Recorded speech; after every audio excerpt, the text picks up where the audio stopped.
ہشام بن عروہ نے بیان کیا، کہا کہ مجھے میرے باپ عروہ نے خبر دی، کہا کہ عائشہ رضی اللہ تعالی عنہا نے فرمایا، میرے بھانجے نبی کریم صلی اللہ علیہ وسلم نے عصر کے بعد کی 2 رکعات میرے یہاں کبھی ترک نہیں کیں۔ صحیح بخاری حدیث نمبر 591۔ عبد الرحمن بن اسود نے بیان کیا، انہوں نے اپنے باپ سے، انہوں نے حضرت عائشہ رضی اللہ تعالی عنہا سے کہ آپ نے فرمایا کہ 2 رکعتوں کو رسول اللہ صلی اللہ علیہ وسلم نے کبھی ترک نہیں فرمایا، پوشیدہ ہو یا عام لوگوں کے سامنے، صبح کی نماز سے پہلے 2 رکعات اور عصر کی نماز کے بعد 2 رکعات۔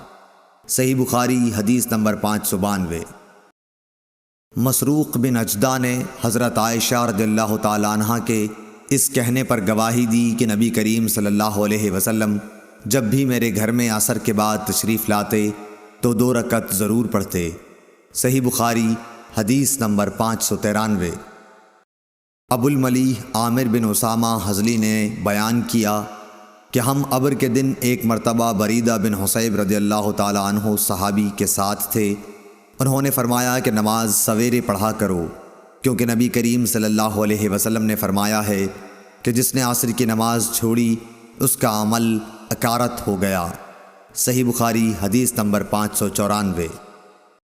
حسین بن عبد الرحمن نے عبداللہ بن ابی قتادہ سے، انہوں نے اپنے باپ سے کہا، ہم خیبر سے لوٹ کر نبی کریم صلی اللہ علیہ وسلم کے ساتھ رات میں سفر کر رہے تھے۔ کسی نے کہا کہ حضور صلی اللہ علیہ وسلم آپ اب پڑاؤ ڈال دیتے تو بہتر ہوتا۔ آپ نے فرمایا کہ مجھے ڈر ہے کہیں نماز کے وقت بھی سوتے نہ رہ جاؤ۔ اس پر حضرت بلال بولے کہ میں آپ سب لوگوں کو جگا دوں گا۔ چنانچہ سب لوگ لیٹ گئے اور حضرت بلال نے بھی اپنی پیٹھ کجاوہ سے لگا لی اور ان کی بھی آنکھ لگ گئی، اور جب نبی کریم بیدار ہوئے تو سورج کے اوپر کا حصہ نکل چکا تھا۔ آپ نے فرمایا، بلال تو نے کیا کہا تھا؟ وہ بولے، آج جیسی نیند مجھے کبھی نہیں آئی۔ پھر رسول کریم صلی اللہ علیہ وسلم نے فرمایا کہ اللہ تعالیٰ تمہاری ارواح کو جب چاہتا ہے قبض کر لیتا ہے اور جس وقت چاہتا ہے واپس کر دیتا ہے۔ اے بلال اٹھ اور اذان دے۔ پھر آپ نے وضو کیا اور جب سورج بلند ہو کر روشن ہو گیا تو آپ کھڑے ہوئے اور نماز پڑھائی۔ صحیح بخاری حدیث نمبر 595۔ جابر بن عبداللہ رضی اللہ تعالی عنہ سے روایت ہے کہ حضرت عمر بن خطاب رضی اللہ تعالی عنہ غزوہ خندق کے موقع پر ایک مرتبہ سورج غروب ہونے کے بعد آئے اور وہ کفار قریش کو برا بھلا کہہ رہے تھے، اور آپ نے کہا کہ اے اللہ کے رسول صلی اللہ علیہ وسلم، سورج غروب ہو گیا اور نماز عصر پڑھنا میرے لیے ممکن نہ ہو سکا۔ اس پر رسول کریم صلی اللہ علیہ وسلم نے فرمایا کہ نماز میں نے بھی نہیں پڑھی۔ پھر ہم وادی بطحان میں گئے اور آپ نے وہاں نماز کے لیے وضو کیا۔ ہم نے بھی وضو بنایا۔ اس وقت سورج ڈوب چکا تھا۔ پہلے آپ نے عصر پڑھائی، اس کے بعد مغرب کی نماز پڑھی۔ صحیح بخاری حدیث نمبر 596۔ انس بن مالک رضی اللہ تعالی عنہ سے روایت ہے، نبی کریم صلی اللہ علیہ وسلم نے فرمایا، اگر کوئی نماز پڑھنا بھول جائے تو جب بھی یاد آ جائے اس کو پڑھ لے، اس قضا کے سوا اور کوئی کفارہ اس کی وجہ سے نہیں ہوتا۔ اور اللہ تعالیٰ نے فرمایا کہ نماز میرے یاد آنے پر قائم کر۔ موسیٰ نے کہا کہ ہم سے حمام نے حدیث بیان کی کہ میں نے قتادہ سے سنا، وہ یوں پڑھتے تھے، نماز پڑھ میری یاد کے لیے۔ حبان بن بلال نے کہا ہم سے حمام نے بیان کیا، کہا ہم سے انس نے، انہوں نے حضرت صلی اللہ علیہ وسلم سے پھر ایسی ہی حدیث بیان کی۔ صحیح بخاری حدیث نمبر 597۔ مسدد نے بیان کیا، کہا کہ ہم سے یحییٰ بن سعید قطان نے کہا کہ ہم سے حشام دستوائی نے حدیث بیان کی، کہا کہ ہم سے یحییٰ نے جو ابی کثیر کے بیٹے ہیں حدیث بیان کی ابو سلمہ سے، انہوں نے جابر سے، انہوں نے فرمایا کہ عمر رضی اللہ تعالیٰ عنہ غزوہ خندق کے موقع پر ایک دن کفار کو برا بھلا کہنے لگے۔ فرمایا کہ سورج غروب ہو گیا لیکن میں لڑائی کی وجہ سے نماز عصر نہ پڑھ سکا۔ جابر رضی اللہ تعالیٰ عنہ نے بیان کیا کہ پھر ہم وادی بطحان کی طرف گئے اور آپ نے عصر کی نماز غروب شمس کے بعد پڑھی۔ اس کے بعد مغرب پڑھی۔ صحیح بخاری حدیث نمبر 598۔ ابو المنہال سیار بن سلامہ نے کہا کہ میں اپنے باپ سلامہ کے ساتھ ابو برزہ اسلمی رضی اللہ تعالی عنہ کی خدمت میں حاضر ہوا۔ ان سے میرے والد صاحب نے پوچھا کہ رسول اللہ صلی اللہ علیہ وسلم فرض نمازیں کس طرح یعنی کن کن اوقات میں پڑھتے تھے، ہم سے اس کے بارے میں بیان فرمائیے۔ انہوں نے فرمایا کہ آپ ہجویر ظہر، جسے تم صلاۃ اولیٰ کہتے ہو، سورج ڈھلتے ہی پڑھتے تھے، اور آپ کے عصر پڑھنے کے بعد کوئی بھی شخص اپنے گھر واپس ہوتا اور وہ بھی مدینے کے سب سے آخری کنارے پر، تو سورج ابھی صاف اور روشن ہوتا۔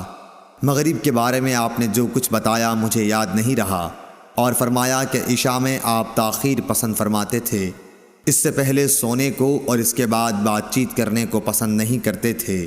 صبح کی نماز سے جب آپ فارغ ہوتے تو ہم اپنے قریب بیٹھے ہوئے دوسرے شخص کو پہچان لیتے۔ آپ صلی اللہ علیہ وسلم فجر میں 60 سے 100 تک آیتیں پڑھتے تھے۔ صحیح بخاری حدیث نمبر 599۔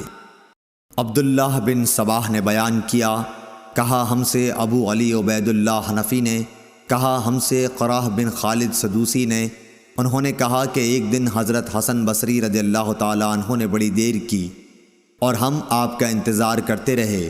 جب ان کے اٹھنے کا وقت قریب ہو گیا تو آپ آئے اور بطور معذرت فرمایا کہ میرے ان پڑوسیوں نے مجھے بلا لیا تھا، اس لیے دیر ہو گئی۔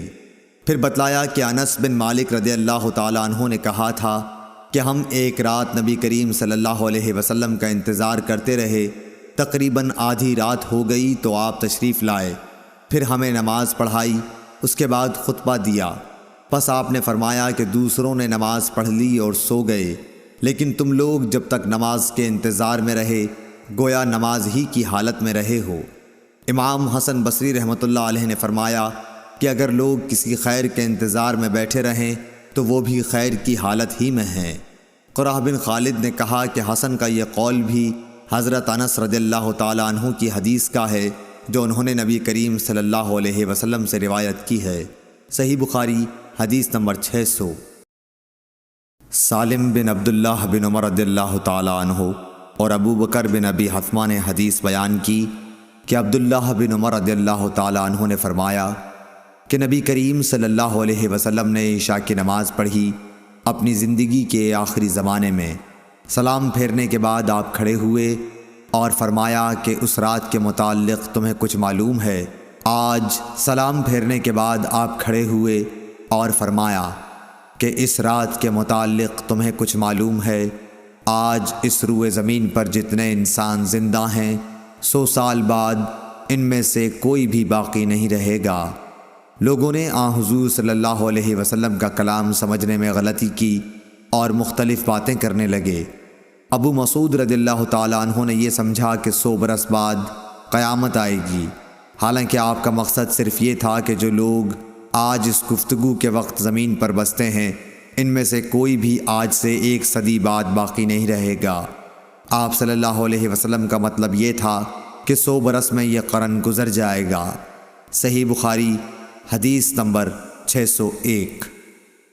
ابو عثمان نہدی نے عبد الرحمن بن ابی بکر رضی اللہ تعالیٰ عنہ سے یہ حدیث بیان کی کہ اصحاب صفہ نادار مسکین لوگ تھے، اور نبی کریم صلی اللہ علیہ وسلم نے فرمایا کہ جس کے گھر میں 2 آدمیوں کا کھانا ہو تو وہ تیسرے اصحاب صفہ میں سے کسی کو اپنے ساتھ لیتا جائے، اور جس کے ہاں 4 آدمیوں کا کھانا ہے تو وہ 5ویں یا 6 آدمی کو سائبان والوں میں سے اپنے ساتھ لے جائے۔ پس ابو بکر 3 آدمی اپنے ساتھ لائے اور نبی کریم صلی اللہ علیہ وسلم 10 آدمیوں کو اپنے ساتھ لے گئے۔ عبد الرحمن بن ابی بکر رضی اللہ تعالیٰ عنہ نے بیان کیا کہ گھر کے افراد میں اس وقت باپ، ماں اور میں تھا۔ ابو عثمان راوی کا بیان ہے کہ مجھے یاد نہیں کہ عبد الرحمن بن ابی بکر نے یہ کہا یا نہیں کہ میری بیوی اور ایک خادم جو میرے اور ابو بکر دونوں کے گھر کے لیے تھا یہ بھی تھے۔ خیر، ابو بکر رضی اللہ تعالیٰ عنہ نبی کریم صلی اللہ علیہ وسلم کے یہاں ٹھہر گئے اور غالباً کھانا بھی وہیں کھایا۔ صورتحال یہ ہوئی کہ نماز عشاء تک وہیں رہے، پھر مسجد سے نبی کریم صلی اللہ علیہ وسلم حجرہ مبارک میں آئے اور وہیں ٹھہرے رہے تاکہ نبی کریم صلی اللہ علیہ وسلم نے بھی کھانا کھا لیا۔ اور رات کا ایک حصہ گزر جانے کے بعد جب اللہ تعالیٰ نے چاہا تو آپ گھر تشریف لائے تو ان کی بیوی ام رومان نے کہا کہ کیا بات پیش آئی کہ مہمانوں کی خبر بھی آپ نے نہ لی، یا یہ کہا کہ مہمان کی خبر نہ لی۔ آپ نے پوچھا کیا تم نے ابھی انہیں رات کا کھانا نہیں کھلایا؟ ام رومان نے کہا کہ میں کیا کروں، آپ کے آنے تک انہوں نے کھانے سے انکار کیا۔ کھانے کے لیے ان سے کہا گیا تھا لیکن وہ نہ مانے۔ عبد الرحمن بن ابی بکر رضی اللہ تعالی عنہ نے بیان کیا کہ میں ڈر کر چھپ گیا۔ ابو بکر رضی اللہ تعالی عنہ نے پکارا، اے غنثر یعنی او پاجی۔ آپ نے برا بھلا کہا اور کوسنے دیے، فرمایا کہ کھاؤ تمہیں مبارک نہ ہو، خدا کی قسم میں اس کھانے کو کبھی نہیں کھاؤں گا۔ آخر مہمانوں کو کھانا کھلایا گیا۔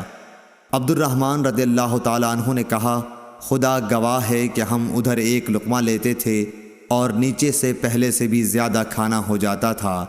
بیان کیا کہ سب لوگ شکم سیر ہو گئے اور کھانا پہلے سے بھی زیادہ بچ گیا۔ ابو بکر رضی اللہ تعالی عنہ نے دیکھا تو کھانا پہلے ہی اتنا یا اس سے بھی زیادہ تھا۔ اپنی بیوی سے بولے، بنو فراس کی بہن یہ کیا بات ہے؟ انہوں نے کہا کہ میری آنکھ کی ٹھنڈک کی قسم یہ تو پہلے سے 3 گنا ہے۔ پھر ابو بکر نے بھی وہ کھانا کھایا اور کہا کہ میرا قسم کھانا ایک شیطانی وسوسہ تھا۔ پھر ایک لقمہ اس میں سے کھایا اور نبی کریم صلی اللہ علیہ وسلم کی خدمت میں بقیہ کھانا لے گئے اور آپ کی خدمت میں حاضر ہوئے۔ وہ صبح تک آپ کے پاس رکھا رہا۔ عبد الرحمن نے کہا کہ ہم مسلمانوں کا ایک دوسرے قبیلے کے لوگوں سے معاہدہ تھا اور معاہدے کی مدت پوری ہو چکی تھی۔ اس قبیلے کا وفد معاہدے سے بات چیت کرنے مدینے آیا ہوا تھا۔ ہم نے ان میں سے 12 آدمی جدا کیے اور ہر ایک کے ساتھ کتنے آدمی تھے اللہ کو ہی معلوم ہے۔ ان سب نے اس میں سے کھایا۔ عبد الرحمن رضی اللہ تعالی عنہ نے کچھ ایسا ہی کہا۔ صحیح بخاری حدیث نمبر 602۔